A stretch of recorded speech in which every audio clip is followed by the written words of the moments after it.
from Washington, this is VOA News.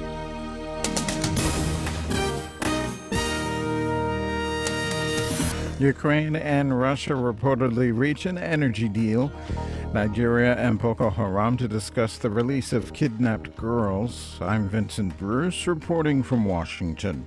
Ukraine's President Petro Poroshenko has disclosed details of an energy deal reached with Russia. Україна буде з газом.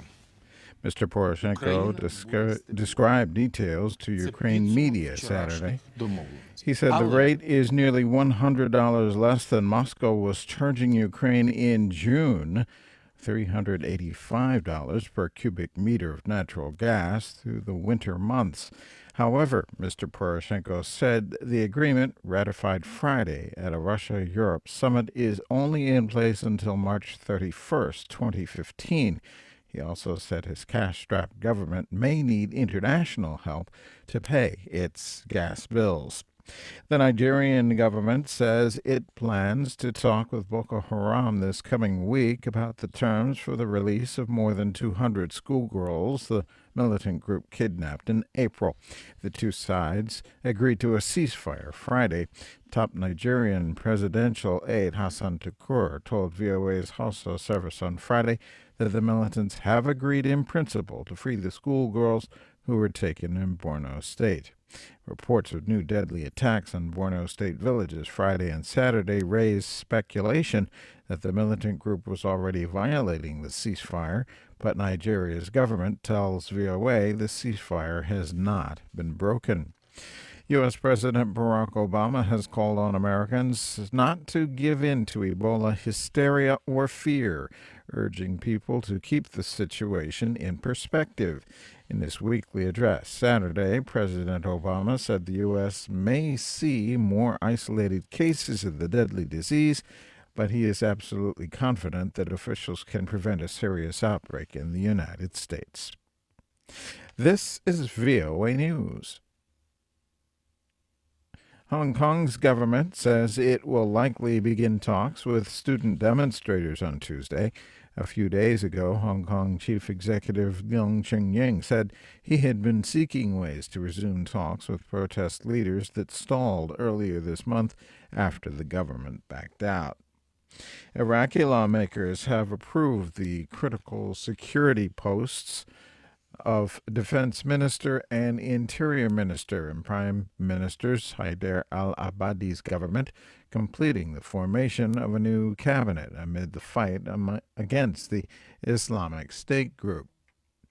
Parliament Saturday voted in Khaled al-Obeidi, a Sunni lawmaker from the northern city of Mosul, as the new defense minister. Mohammed al-Gaban, a Shiite lawmaker from a powerful political bloc, was elected interior minister. U.S. Secretary of State John Kerry and China's State Councilor Yang Jiechi have pledged cooperation on combating terrorism, the Islamic State, and the spread of the Ebola virus. They met during a second day of talks Saturday in the U.S. city of Boston, Massachusetts. Just as it seemed the Roman Catholic Church might ease its stance on homosexuality, bishops from around the world removed language doing just that from a new Vatican document. The final version of the document was issued Saturday at the close of a two-week assembly or synod of 200 Catholic bishops. Ethnic Sahrawis from the Western Sahara conflict living in refugee camps in the Algerian desert reportedly are undergoing human rights violations. Sarah Hennessy reports for VOA from London.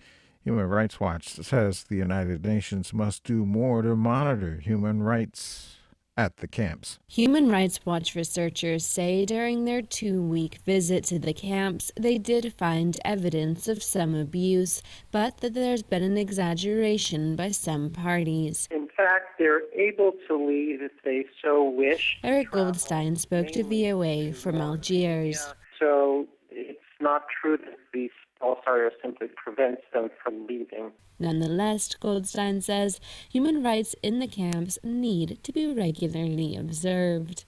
According to the UN, there's up to 125,000 refugees living in the camps. The refugees endure harsh desert conditions and have limited job opportunities. Sayla Hennessy for VOA News, London. Residents of the island nation of Bermuda have survived the worst of the passing Hurricane Gonzalo with no deaths and only minor injuries. Gonzalo struck Friday night into Saturday with massive rains and 175 kilometer per hour winds, tearing off roofs, uprooting trees, and knocking out power to most of the island chain. The storm is moving north and is expected to pass near the coast of Newfoundland, Canada. I'm Vincent Bruce reporting from Washington. That's the latest world news from VOA.